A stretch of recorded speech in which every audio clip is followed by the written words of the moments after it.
et de reddition des comptes parce que ñu wiyata ko woni nde kewi ko ni kewri wonko ñawi hen ɗum ɗon ko witto wongo addata ɗum ko goɗɗo wittata ɗum c'est le juge. Donc tant que le juge n'a pas commencé son travail judiciaire, bon, on va commenter, on ne peut pas encore situer des responsabilités parce que ce n'est pas notre rôle.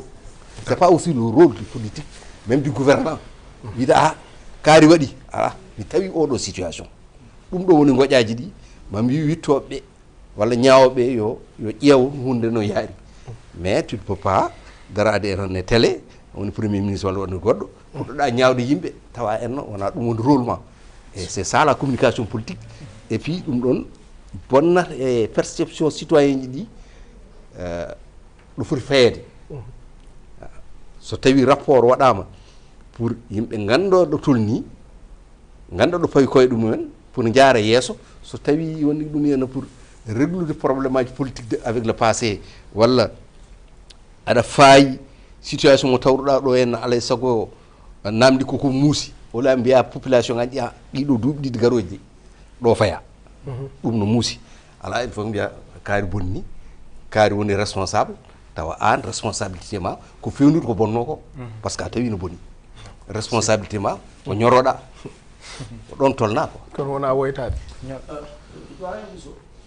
wonko jinnomi tan garten hen un peu est ce que yontani yimɓe change sarɗeji ɗi ganduɗa pawadi ɗi c'est-à-dire pour min ils sont devenus obsolètes et vraiment caducs comme jamanu ene yaha enen en pot yadude jamanu. Je m'explique. Par exemple sa ƴeewi Cour des comptes pourquoi ɓe ngala oɗon pouvoir de coercition walla pouvoir mo ganduɗa de punition pour wawde ƴettude décision par ce que sa ƴeewi e rapport uji ɗiɗo jaltuɗi guila yalti ɓe nana attaque Cour des comptes ɓe to nana jinggana Cour des comptes. Pourquoi Cour des comptes a la droit yaltude éclairer yimɓe ɓe c'est quoi le problème de ces rapports là ko woni hen ko e ko foti ƴettede comme kuugal? Eyyi namdalma no waɗi fayida par ce que ɗum fof ko texte uji ɗi koko naywi au fait. Effectivement on ko foti fewnede e texte uji réforme judiciaire uji ɗi ko heewi hen no foti ƴewrede. D'ailleurs fuɗɗama avec le pôle judiciaire financier won ko ɓe keblama won quand même wonɗo OFNAC aussi waɗama réformé won compétence ɓe totta ko compétence judiciaire no wawi wadde poser probléme so tawi yen président OFNAC ne jogui yen des pouvoirs d'un procureur de la République pour mettre sous mandat de dépôt quelqu'un ça pose problème parce que l'OFNAC n'est pas une juridiction mais ala soko réforme uji ɗi mais wawi wontude juridiction taadi ko un homme du sérail wonata toon kay mais non pour la plupart pas forcément non mais je veux dire que ko jiiɗen ɗo ko foof ko an sa woni président OFNAC non mais ko jiiɗen ɗo ko foof ko ɓenni ko foof presque ko kamɓe goni ɗon. Mais il est magistrat, mais il n'est pas dans des fonctions juridictionnelles. Comme magistrat. Mais être président de l'OFNAC ne signifie pas qu'il doit avoir... Mais au hockey den dole. O hokkama den dole, mais den dole on a comme pour jogar. Il doit avoir un pouvoir de sanction administrative, mais pas un pouvoir de sanction judiciaire, parce qu'il n'est pas une juridiction.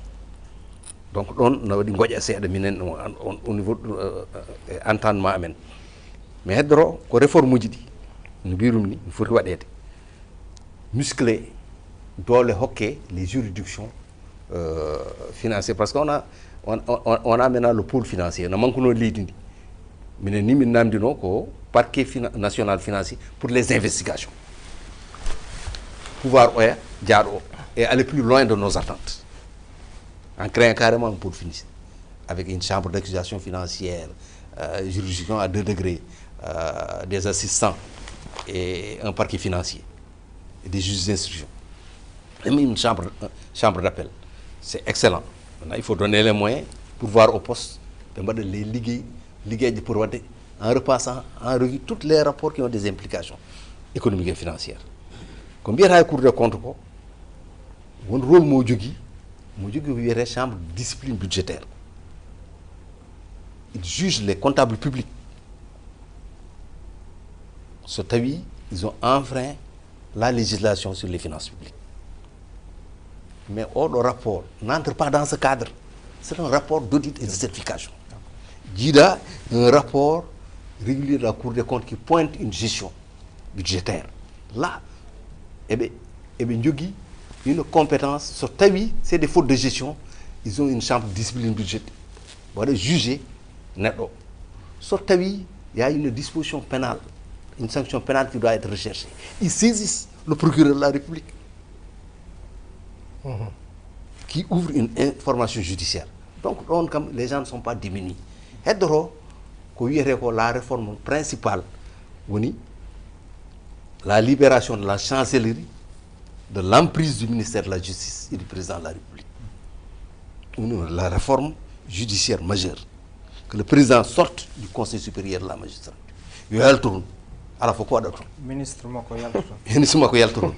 procureur de la République, sur certaines questions, sous la coupole du ministre de la Justice, parce qu'on connaît maître de l'opportunité de poursuite.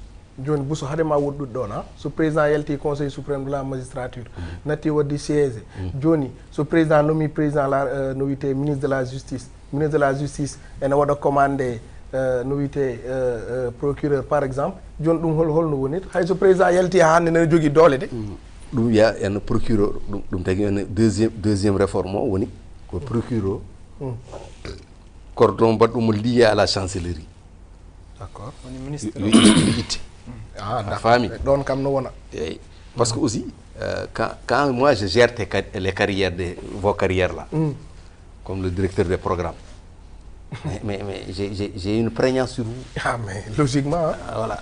Et il faut donc que la gestion des carrières soit enlevée de la chancellerie. Ouais. Mais sur Tawi Joni Conseil supérieur de la magistrature, il y a une pluralité d'acteurs. Parce que normalement, c'est pas la rédaction qui gère on journaliste. Bon, les journalistes seront représentés.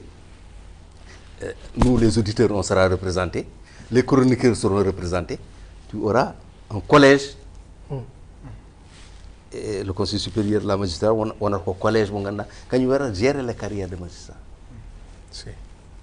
Les universités seront là-bas, la société civile, nous avons une proposition. Et dans le projet du PASTEF, il était question que le président sorte du Conseil supérieur de la magistrature. C'est maintenant qu'il dit oui, mais non, il y a des problèmes souvent. Mais aussi, le Conseil supérieur de la magistrature, les juges là, les magistrats là, par exemple. Les magistrats qui ont dit comme président de la République, mais est-ce qu'on a bleu parce que UMS, est-ce que ce n'est pas une petite portion Hadia? Mais ils ont une petite portion, c'est des magistrats pour qui sont contre. Mais c'est-à-dire les chefs des juridictions supérieures. Ils ne sont pas intéressés à ça. Parce que aussi, il y a une double réforme judiciaire qui est passée en 2017, qui a créé deux sortes de magistrats. Ceux qui, selon la volonté du président de la République, à 68 ans, mais 65 ans. Ouais.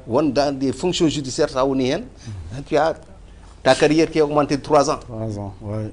Ça a créé des intérêts divergents entre les magistrats. C'est des dysfonctionnements qu'il faut corriger. Il y a toutes les écoles. Même ligue. Il y a 68 ans, mais il y a 60 ans. Ouais. D'accord. Problème. Il faut faire politique à un moment donné ou faire toute organisation judiciaire. Parce qu'on a arrangé. Nous avons aussi une forme de clientélisme qui fait que les partis sont intéressés. Ça a une nouvelle situation. Tu trouves des gens qui ont intérêt